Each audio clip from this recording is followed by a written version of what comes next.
પોલીસને બાતમી મળી હતી કે ધુલિયા નવાપુર હાઈવે થઈને સોનગઢ વિસ્તાર મારફતે બારડોલી તરફ વિદેશી દારૂની મોટી ખેપ લઈ જવામાં આવી રહી છે, જેના આધારે સુરત ગ્રામે એલસીબીની ટીમે માણેકપુર ગામ પાસે નાકાબંધી કરીને શંકાસ્પદ વાહનો પર નજર રાખી હતી.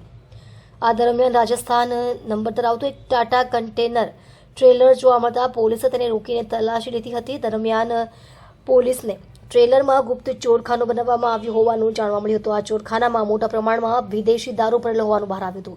પોલીસે ટ્રેલરના ચાલકને ઘટના સ્થળેથી ઝડપી પાડ્યો હતો. આ કાર્યવાહીમાં પોલીસે વિદેશી દારૂનો જથ્થો અને ટ્રેલર સહિત કુલ અંદાજે 1,38,00,000 રૂપિયાથી વધુનો મુદ્દામાલ કબજે કર્યો છે.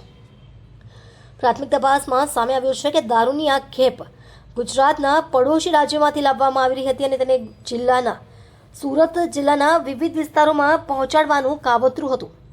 પોલીસે દારૂની હેરાફેરી સામેની આ કાર્યવાહીને મહત્વપૂર્ણ ગણાવી છે. હાલમાં પોલીસે ટ્રેલર ચાલકની અટકાયત કરીને તેની પૂછપરછ શરૂ કરી છે. તેમજ આ ગેરકાયદેસર દારૂની હેરાફેરી સાથે સંકળાયેલ અન્ય લોકો વિશે માહિતી એકત્ર કરવામાં આવી રહી છે. સુરત ગ્રામ્ય પોલીસ દ્વારા સમગ્ર મામલે વધુ તપાસ હાથ ધરવામાં આવી છે.